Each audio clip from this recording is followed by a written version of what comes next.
Par le temps, les hommes ont été témoins de choses qu'aucun de ces aspects n'ont su expliquer.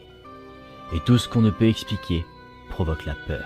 Tant de récits côtoyant le mystère de nombreux autres. Nous allons nous plonger dans certains mystères qui ont terrifié les hommes et qui restent encore à ce jour sans réponse.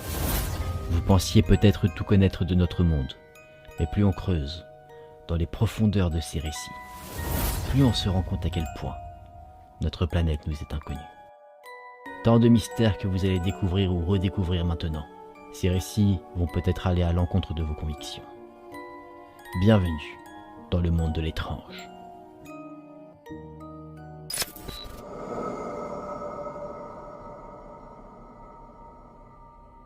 Nous sommes à Londres, dans le quartier de Highgate. Un quartier qui est prisé par des jeunes en cherche de sensations fortes, mais pas que. Il y aurait également des jeunes friands d'occultisme qui rôderaient dans certains cimetières pour pratiquer différents rites. Quelque chose qui était courant à la fin des années 1960. Et malheureusement, les personnes arpentant les cimetières n'étaient pas des plus précautionneux. Il y a eu beaucoup d'actes de vandalisme qui ont été recensés, mais tout ça s'est arrêté à cause d'une panique collective qui a eu lieu dans un cimetière situé à Highgate. Le 21 décembre 1969, un jeune homme friand d'occultisme, David Ferrand, s'est rendu seul, la nuit, dans le cimetière d'Highgate. C'est quelques mois plus tard, en février 1970, qu'il a envoyé une lettre à un journal pour faire part de ce qu'il avait pu observer ce soir-là. Il aurait rencontré une entité grise.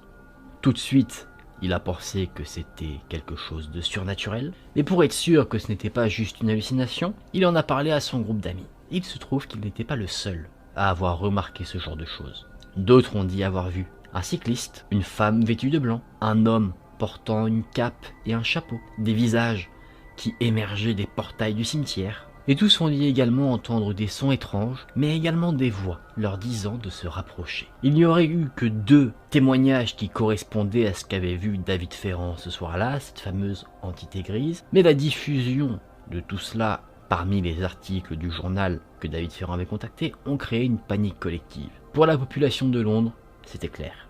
Le cimetière d'Highgate était habité par un vampire. Et comme souvent, ce qu'on ne comprend pas provoque la peur, et la peur provoque la violence.